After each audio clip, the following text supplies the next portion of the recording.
Okay, let's start. Welcome my channel side Thailand. এখন আমরা যে জায়গাটা দেখতেছি এটা হচ্ছে ফুকেট টাউনের সবচেয়ে বেশি জায়গা। এই যে মহিলা পুলিশ, ট্রাফিক, আর এই বৃষ্টির মধ্যে একটা সাউন্ড টেনে গান গেয়ে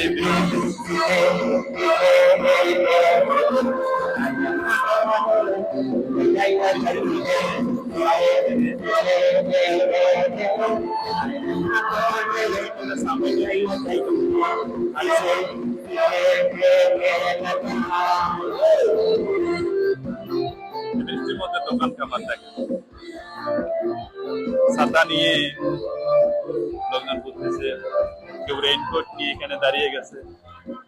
হাবিবি চায়না সবাই এখানে দাঁড়িয়ে আছে, কেউ ওয়েট করতেছে স্বামী স্ত্রী। ছোট্ট বাচ্চারা দেখেন কত কিউট।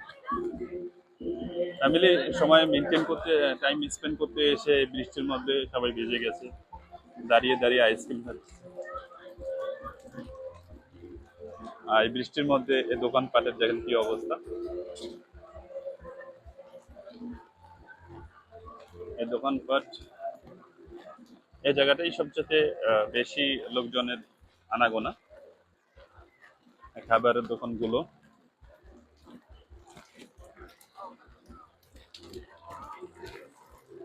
ফুকেট ওল্ড টাউন কেন সবাই ঘুরতে আসে, আসলে আমিও কখনো সেভাবে আসিনি, কয়েকবার আসছি, কিন্তু এইভাবে ভিডিও করার সুবাদে যেভাবে আমি এনজয় করতেছি, যেভাবে দেখতেছি, এর আগে কখনো এভাবে দেখিনি।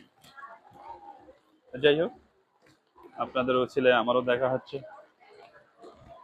ওয়াও,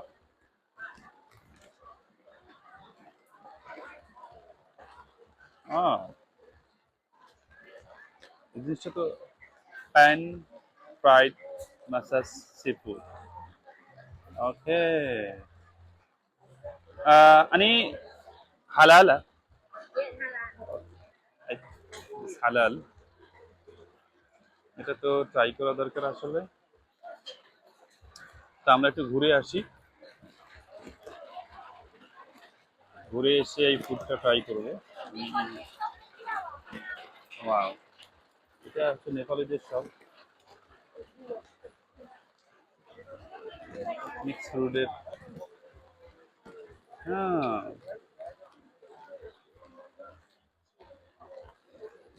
আপনারা যারা ফুকেটে ঘুরতে আসেন, তো ডেফিনেটলি আমি বলবো যে আপনারা ডেফিনেটলি অন্তত ফুকেট ওল্ড টাউনটা অন্তত ঘুরে যাবেন, তাহলে আপনাদের ফুকেট সম্পর্কে অনেক ভালো অভিজ্ঞতা হবে। এই যেন আমি আসলে যেন এক নতুন ফুকেট আবিষ্কার করলাম আজকের বিশ্বের সময়।